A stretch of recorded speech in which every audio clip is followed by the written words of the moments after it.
मैं बहुत बार आ नहीं पाया, आप लोगों से संबंध रख नहीं पाया। मेरा काम था, अखिल भारतीय कांग्रेस पार्टी मुझे बहुत सारी जिम्मेदारी दी। मैं 17 राज्यों में काम किया और आज आप लोगों के बीच में फिर से काम करने आया। हमारे यहाँ हमारे नेता डिस्ट्रिक्ट का प्रेसिडेंट घाटीराम मांझी जी और आपके प्रार्थी हैं, उम्मीदवार हैं, उनकी बात आपने सुना। हम लोगों के बीच में हमारे भाई हीरालाल जी आज पार्टी में फिर से आए। उनकी ही पार्टी, मेरे से पहले वो कांग्रेसी थे। और फकीर भाई है, हमारा अकील भाई है, मुरली बाबू, तो सभी हमारे सम्मानित साथी हैं। इस एरिया में काम कर रहा है एक संग्रामी बाबू अभिषेक और यहाँ के सभी हमारे गुरुजन भाइयों, माताओं, भाइयों बहन। आज समय आया है नए सिरे से सोचने। हमें सोचने का ये है कि आज राजू भाई आप लोगों के बीच नहीं है, तो उनके बाद की राजनीति नवापड़ा का क्या होना चाहिए? क्या राजू भाई होते तो दूसरा हुआ करता था। उनका संबंध था हर गांव में, हर लोगों के साथ तो दूर पे खड़ा हुआ। वो बीजेपी पार्टी कुछ करे ना करे, वो खुद लोगों के पास पहुंच के वो जो कर सकते थे कर सकते। अब वो विधायक नहीं बने थे, पार्टी में नहीं आए थे, तब से मेरे साथ जुड़े थे। जब मैं विधायक था, यहाँ अकाल में लोग मर रहे थे, सिनापाली बोर्डर एरिया में काम हो रहा था, तो मैं नयापड़ा तक आया करता था और राजू भाई मेरे साथ मिलकर रिलीफ बांटा करता।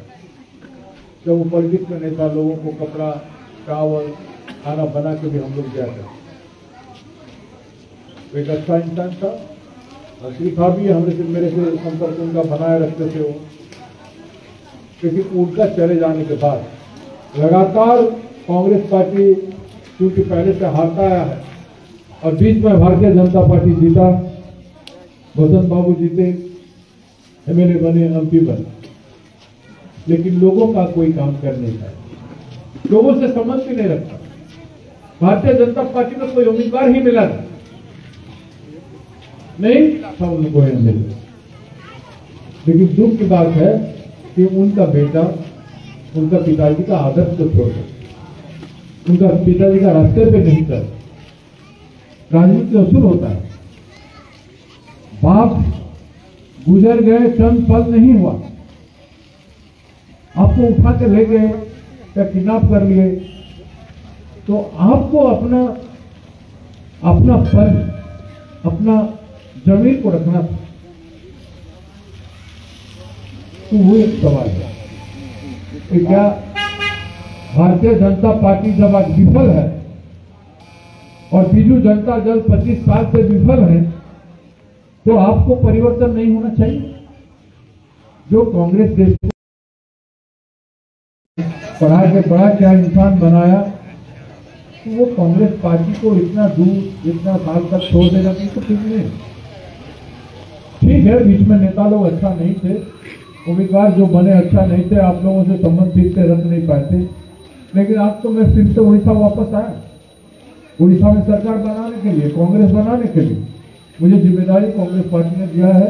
राहुल गांधी जी ने, श्रीमती सोनिया गांधी जी, खड़गे जी ने मुझे दिया है कि आप मेहनत करो, कांग्रेस को बनाओ उड़ीसा में और कांग्रेस में सरकार बना के जनता का हित करो, गरीबों का कल्याण करो। मैं तो उस रास्ते के आदमी हूँ, महात्मा गांधी जी के रास्ते में मैं चलता रहता हूँ। आज भी दिन जवानी में तो मैं कालाहांडी के अभिवक्त कालाहांडी के लिए 87 मसीहा में मैं पैदल चल के दिल्ली तक गया। यहाँ से गरीबी और भूखमरी को बोलते बोलते उस दुख की कहानी कहते कहते मैं दिल्ली तक पहुँच गया। और आज भी चल रहा हूँ उड़ीसा में, 1 साल तक पैदल चलूंगा। हर विधानसभा क्षेत्र में 2-2 दिन में पैदल चलूंगा, 6000 किलोमीटर चलूंगा और 1 साल तक चलूंगा। क्योंकि कांग्रेस बनाना है, उड़ीसा के गरीबों को न्याय देना है, बहनों को न्याय दिया नहीं, महिलाओं के प्रति बहुत अत्याचार दुराचार हो रहा है, दुष्कर्म हो रहा है, रेप गैंगरेप बढ़ गया। इस बीजेपी के सरकार में 36,000 महिला पीड़ित है, महिलाओं के प्रति बहुत अन्याय हुआ है। यहाँ तो किसान को न्याय मिलता नहीं, मजदूर को न्याय मिलता नहीं, बेरोजगार नौजवानों को न्याय नहीं मिलता, जंगल के अधिकार लोगों को मिलता नहीं, विस्थापितों को न्याय नहीं मिलता, भूमिहीनों को न्याय नहीं मिलता। तो न्याय किसको मिलता? हम 5 न्याय की बात कर रहे हैं। 5 न्याय हम जनता को देंगे।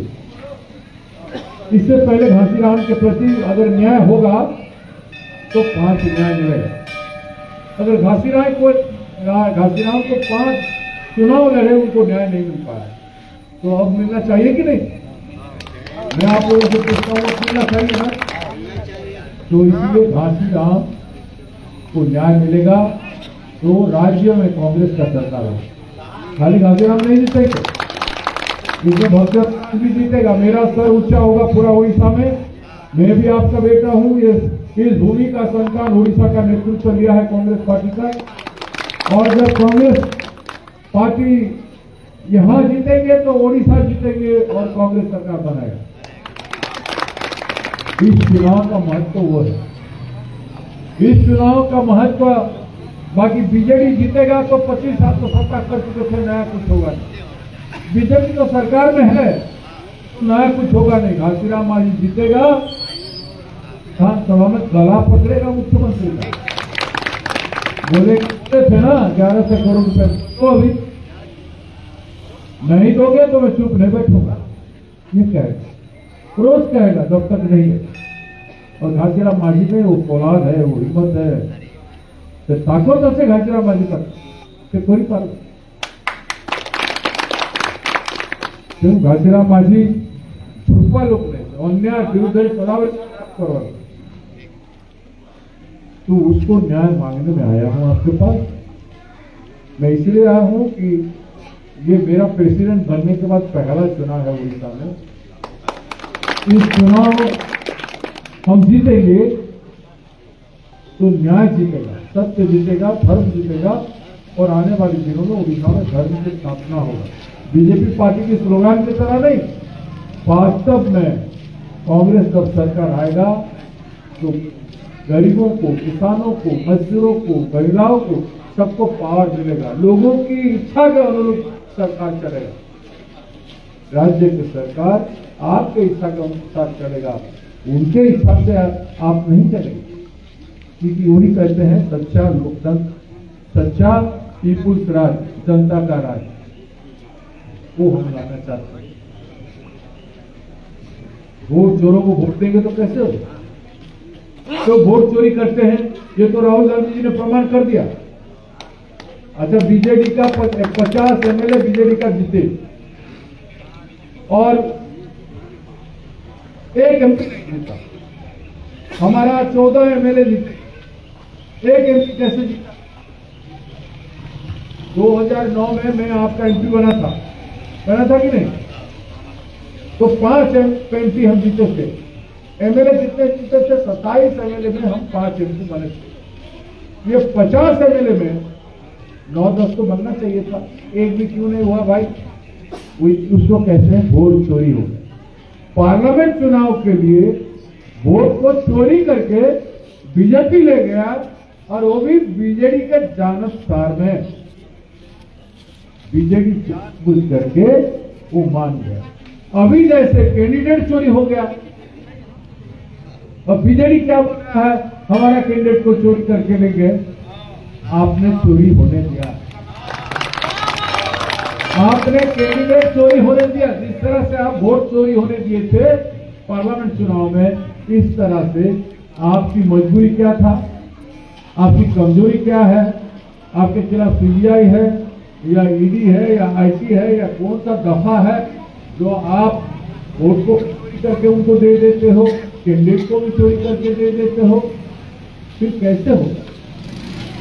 इसलिए आपको वोट चोरी करने वालों को, कैंडिडेट चोरी करने वालों को नहीं बोलेगा। मैं कहूंगा वोट चोरी, वोट चोर तो आप कहेंगे गाजी चोर। मैं कहूंगा कैंडिडेट चोर तो आप कहेंगे गद्दी चोर। मैं कहूंगा पुलिया बंदा में एक ही नाम, घासीराम घासीराम, ये स्लोगन होना है। वोट चोर, वोट चोर, वोट चोर, ये नहीं बोल रहे बच्चे। वोट चोर, वोट चोर, वोट चोर, कैंडिडेट चोर, कैंडिडेट चोर, कैंडिडेट चोर, अरे कैंडिडेट चोर, कैंडिडेट चोर, वोट चोर। पुलिया बंदा में एक ही नाम, पुलिया बंदा में एक ही नाम, पुलिया बंदा में एक ही नाम। माँ बोले घासीराम, बच्चा बोले घासीराम, बेटा बोले घासीराम, बेटी बोले घासीराम, अरे किसान बोले, किसान बोले, किसान बोले, मजदूर बोले, मजदूर बोले, घर घर में, घर घर में। राधा कृष्ण की जय हो।